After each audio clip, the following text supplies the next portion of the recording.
P.J. Crowley is the Assistant Secretary of State, the man from whom we just read the response to this orphanage in Haiti, and he's on the line with us now, a friend of the program. P.J., it's always good to talk to you. Thank you. Hey, Shepard.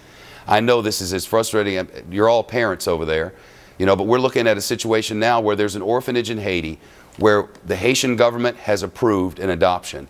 The United States government has approved the adoption. They were in the final moments when the earthquake struck. So now they're dealing with and you know it's a non-functioning Haitian government, and all they're saying is, let us bring our children out of there. Let us bring them home to New York and make room for other children who need the loving hands of these good people who are helping kids with no parents. Is there red tape that can be cut? If that's the case on some children, the answer is the red tape has already been accomplished, and now it's just a matter of logistics and making sure that we have an opportunity to bring these children out of Haiti and match them up with the adoptive parents in the United States. We've already done that since last week in 24 cases already. You know, there are some other cases where much of the paperwork has been done, but we may not have the final approval from the government of Haiti to move these children.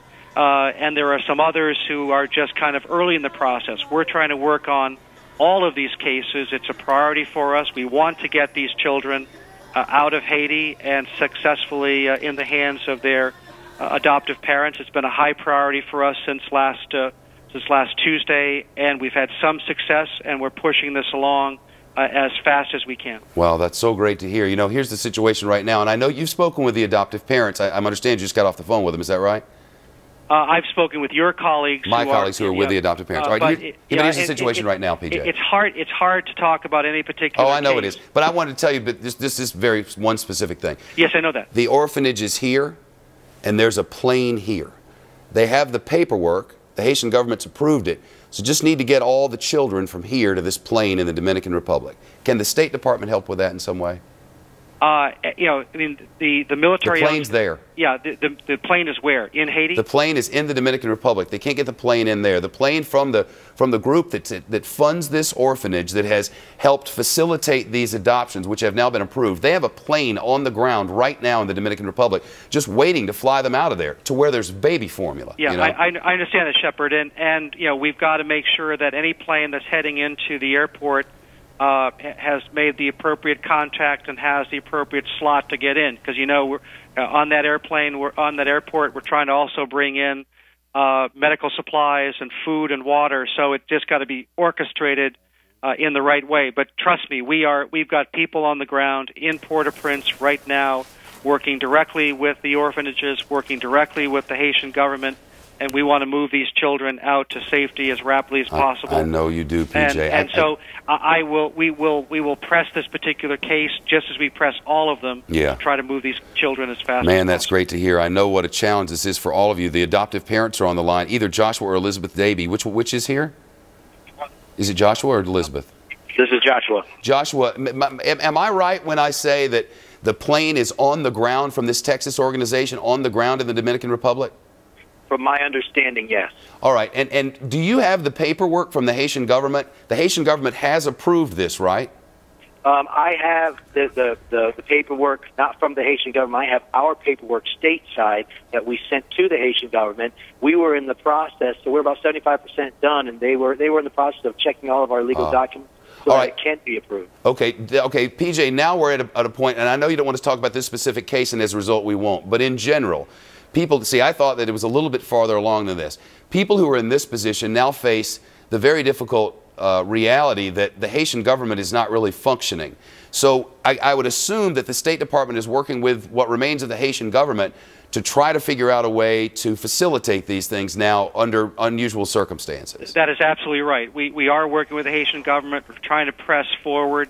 In those cases where we believe everything is in order except for that final approval, we are pressing them, even as we speak, to go ahead and take these cases that are finished or close to finished and move them forward. So this is something that is a priority of ours, and we're pressing as we speak on the ground in Haiti. We're working here in Washington with our colleagues at the Department of Homeland Security so that once we have everything in order, we've granted the visa, then we're moving them forward, helping out through our Citizenship and Immigration Services. So this is a full court press from the United States government working with Haiti under difficult circumstances.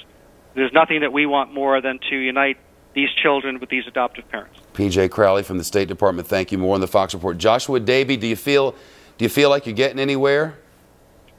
We've gotten a lot. We've really gotten a lot further than we thought we were going to just in the past week. So any news is good news at this point in time, just to be able to not only bring my kids home, but all these kids home. Yeah, I feel you. Joshua Davey, good luck. P.J. Crowley, thank you so much. And you know, you sit here and you focus on one case and you focus on what you can see. You know, you can't, if you just lay a broad brush across it all just sort of becomes soup, doesn't it? So Jonathan Hunt is in a room with little boys and little girls who need a mommy and a daddy who love them. And their mommies and daddies a world away who do. And the government has collapsed and paperwork is in the way. And this isn't about those two little kids, and it's not about that particular family in Greece, New York, and it's certainly not about Jonathan Hunt or anything we're doing.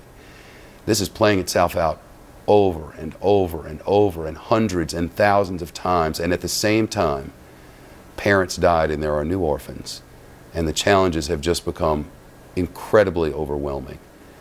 I mean, so many of you have written and said, we should send them trailers from the Katrina effort. We should send them blankets. They have to get the dead out of the streets. There are miles and miles of roadway which we have not shown you around the epicenter of this quake because we can't get there, where the roads are completely blocked. In the small town of, what, 45,000 I'm told, where this quake actually hit, the epicenter of it all, 9 out of every 10 buildings is destroyed. No aid has come in, none of any kind. There are no earth movers. There are no people to remove victims from buildings. People spent long, long days in sweltering heat and then died. That's the reality. And the case of these two little kids, and Elizabeth and Joshua Davey, is just one in a sea of thousands. But when you see that little face and the happiness you see there, maybe you can look ahead to a good story and a reunion that's going to come. We're not there yet.